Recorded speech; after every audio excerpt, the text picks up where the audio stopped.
Thanks for clicking on my video. I'm honored that you want to hear me talk about video games. I'm everyone's favorite Fox Savvy, and this is a video where I try to convince you to play Ib.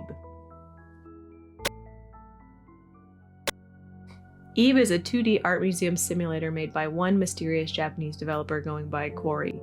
In 2012, it rose in popularity due to the RPG Maker horror Let's Play boom. Cory released the remake 10 years later because they were getting too many emails about how Ib doesn't work on modern hardware. Cory later said in an interview that they decided to charge for the remake instead of making it free like the original was, because if it was free, I might have lost motivation and given up halfway through it. I'm also an adult now, so I think it's better that I receive fair compensation in exchange for what I've made. You play as a little girl named Ib, who begins by wandering around an art gallery unsupervised. Ib comes across several paintings, but due to the young age and limited vocabulary, she is unable to read some of the title placards. Upstairs, she encounters a painting that seems to transport her to a creepier, emptier version of the art gallery. There, she acquires a red rose that will act as her health bar. Later, Ib runs into two other people in this alternate reality art gallery. Gary, a skittish man in possession of a blue rose, and Mary, a young girl around Ib's age who has a yellow rose, and together they have to find a way to escape this strange gallery. The remake keeps the same core mechanics of running around and picking stuff up, but now in higher resolution. Animations and sprites have all been significantly upgraded this time around. There are also additional zoom and conversation buttons that have been added to the UI. Basically, if you're having trouble spotting items or you just want to look at the art a little closer, there is a button for that now. The conversation button lets you hear your companion's hot takes or hints, and their responses change based on the room you're in. Some puzzles have changed. The developers say that the original puzzles were difficult to understand, so they added things that would make the puzzles more visually distinct. They even took away certain puzzles like the labyrinth. If you're trying to get the best ending, make sure you are looking at the correct ending guide because the requirements are different between versions. The puzzles are not too much of a challenge, some riddles, a quiz or two, and a lot of picking up an item and placing it somewhere else, sometimes in a specific sequence.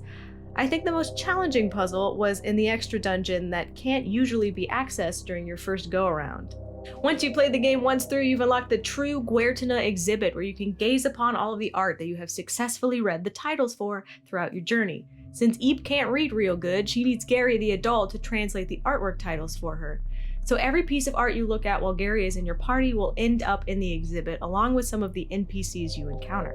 Completing the exhibit is the only Steam achievement for this game, so it's fairly easy to get it in a couple of playthroughs.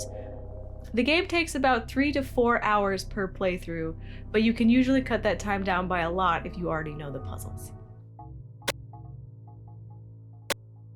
Ib gives off an off-putting vibe, like something could go wrong and get spooky at any moment, but in all honesty, it was a very tame game.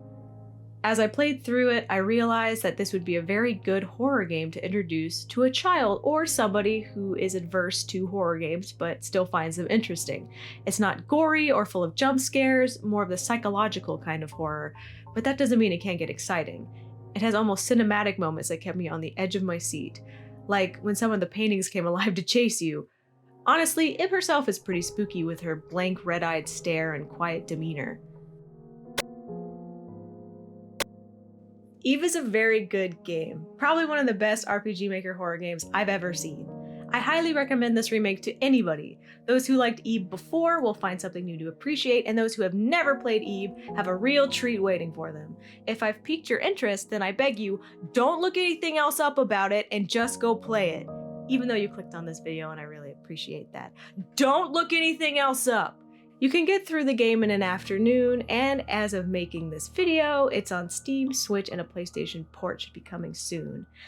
And that is a wrap. Thank you for watching. I really appreciate it. The links for the original version of Ib as well as the interview I referenced are down below. Also, the link to our review of Ib on SGN is down below if you want to read that. Once again, thank you for being here, and hopefully I'll see you in the next one.